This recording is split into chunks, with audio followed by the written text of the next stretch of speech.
Fala pessoal, aqui é o Herbert Almeida. Estou chegando para fazer o comentário das ADIs 7042 e 7043, que tiveram o julgamento concluído na tarde de hoje, né? Hoje é o dia 31 de agosto, na data que eu estou gravando esse vídeo.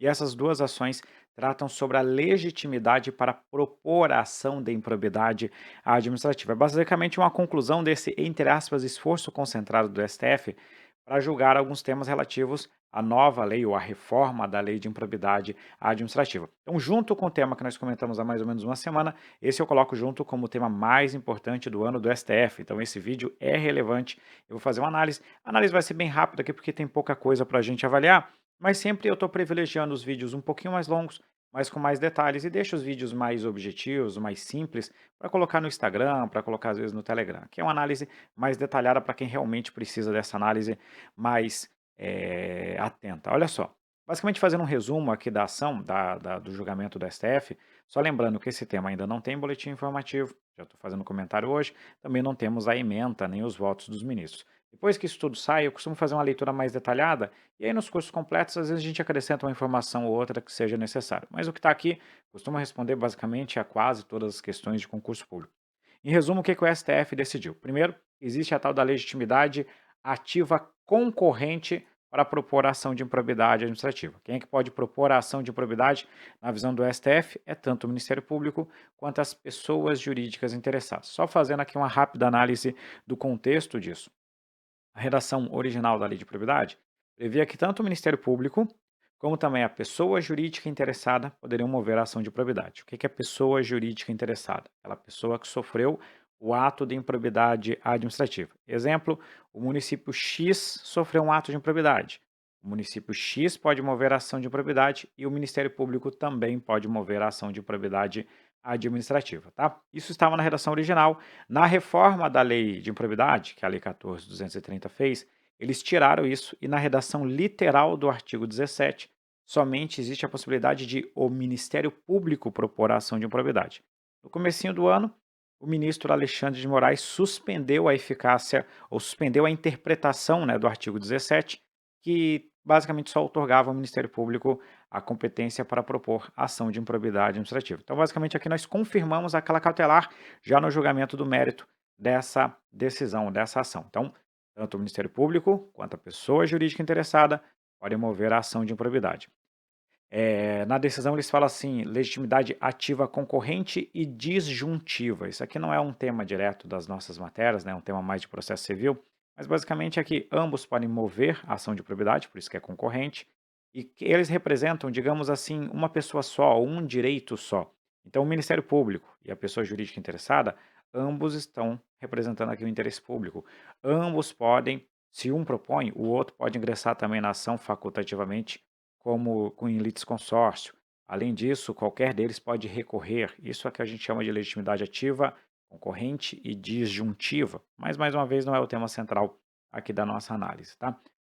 Além de ter legitimidade para mover a ação de probidade, ambos têm legitimidade para celebrar os acordos de não persecução civil, né?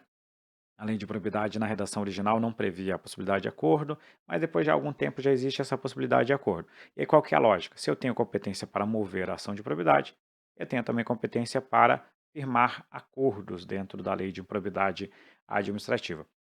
A segunda parte não foi uma confirmação integral da cautelar, porque na segunda parte nós tivemos no mérito uma pequena mudança, tá? O que acontece? Deixa eu fazer uma rápida leitura aqui com vocês.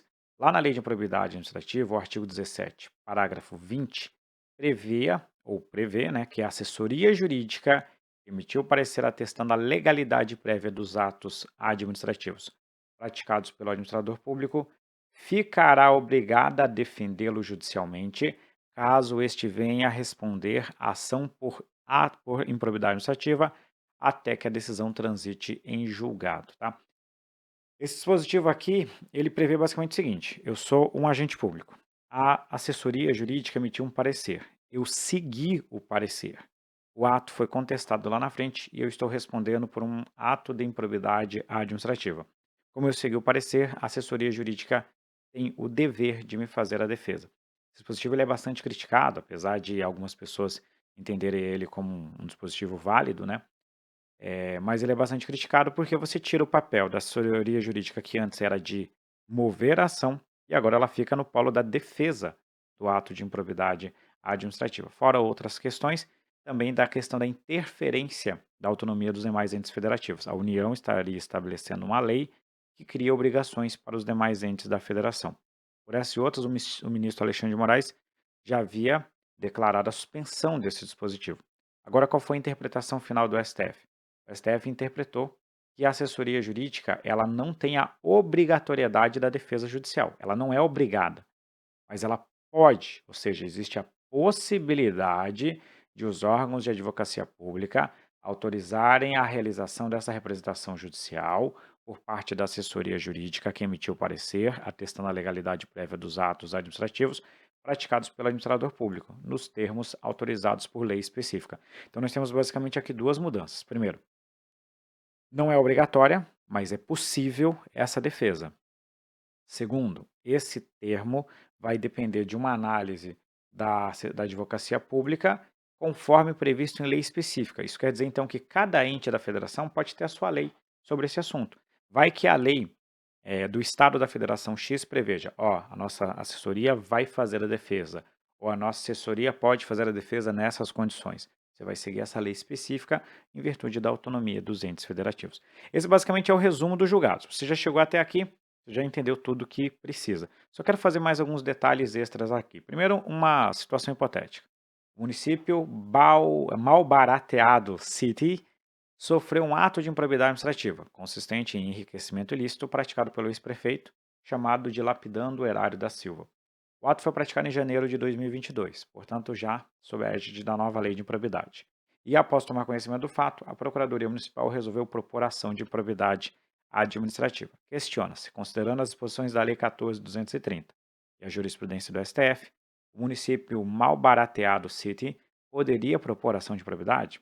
A resposta é sim, né? O STF entendeu que a pessoa jurídica interessada goza de legitimidade ativa para propor ação de improbidade.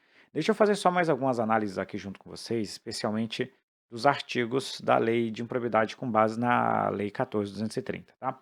Primeiro, o artigo 17, ele prevê assim, ó, a ação para aplicação das sanções de que trata esta lei será proposta pelo Ministério Público e seguirá o procedimento comum previsto na Lei 13.105, que é o Código de Processo Civil, salvo o disposto nesta lei. Esse dispositivo, ele teve aqui, de certa forma, uma interpretação conforme a Constituição, né? Na verdade, é o que o STF entendeu.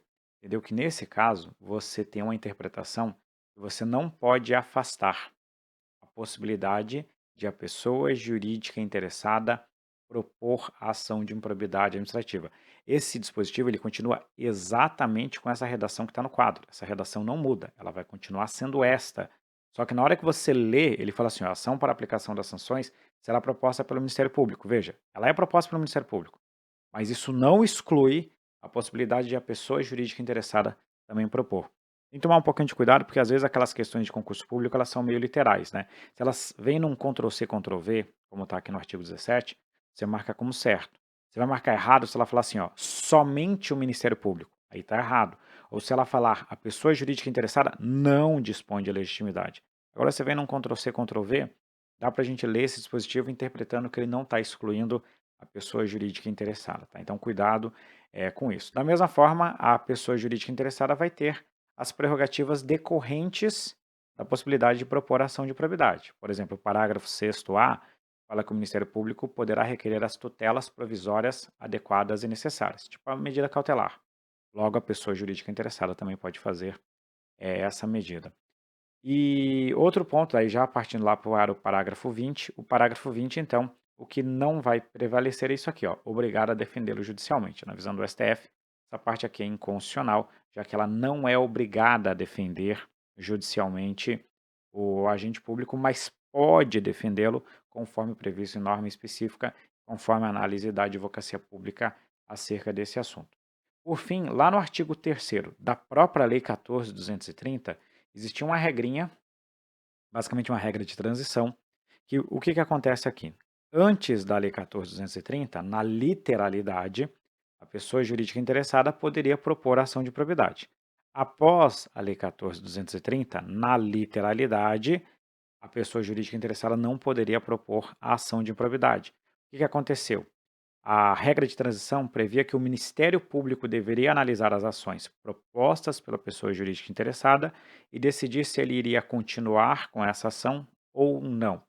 Como essa regra caiu, né, porque a pessoa jurídica interessada pode propor, logo ela pode continuar as ações que ela já apresentou, esse artigo 3º acabou sendo declarado inconstitucional. Então esse artigo, de fato, ele foi retirado do ordenamento jurídico, porque se a pessoa jurídica interessada pode propor, não existe mais essa regra de transição da Lei 14.230, tá? Eu não coloquei a explicação completa, porque como não tem o boletim informativo, não faz sentido trazer muita coisa. Mas aqui basicamente um resumo, né? O Ministério Público e a pessoa jurídica interessada podem propor ação de improbidade e podem firmar acordo de não persecução civil, tá? A assessoria jurídica pode, mas não é obrigada a defender o administrador público conforme previsão em norma local. Vale acrescentar que, além dessas duas decisões, nós temos também aquela decisão da semana passada, né, que foi fixada a tese, na semana passada não, há 2 semanas aqui, foram fixadas 4 teses, basicamente, né, uma tese só, mas basicamente 4 teses sobre a questão do momento de aplicação da reforma da lei de improbidade administrativa. Esse material aqui, logo, logo já vou atualizar nas aulas lá do Estratégia. A gente também está produzindo material específico, conforme eu já adiantei para vocês em outras oportunidades. Só uma última pergunta, não diretamente desse julgado, mas muitas pessoas estão me perguntando: professor, se o meu edital já saiu, isso aqui pode ser cobrado? A primeira coisa que eu falo para vocês é: sempre depende. Depende do quê? Depende do edital do seu concurso, tá? Não existe uma vedação genérica de cobrança de norma posterior ou de jurisprudência posterior. Existem alguns entes, mas não uma genérica para todos os entes da federação. Existe uma prática muito adotada em concursos públicos de não se cobrar uma legislação superveniente, mas essa regra vem no edital. Então você tem que abrir o seu edital e verificar isso.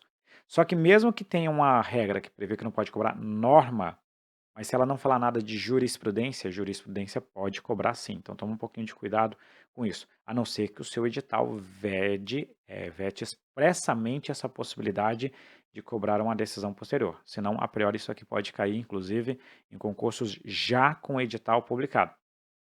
Além disso, como é um controle de constitucionalidade, tinha aqui dispositivo que já estava com a norma suspensa, a priori não muda tanta coisa assim para concurso público. O que muda efetivamente é esse item número 2, mas eu, pela precaução, iria levar ele para a prova, porque a banca não vai trazer isso do nada, né? Se a banca cobrar isso aqui, é porque ela sabe o que ela está falando, então provavelmente pode cair no seu concurso sim, tá certo?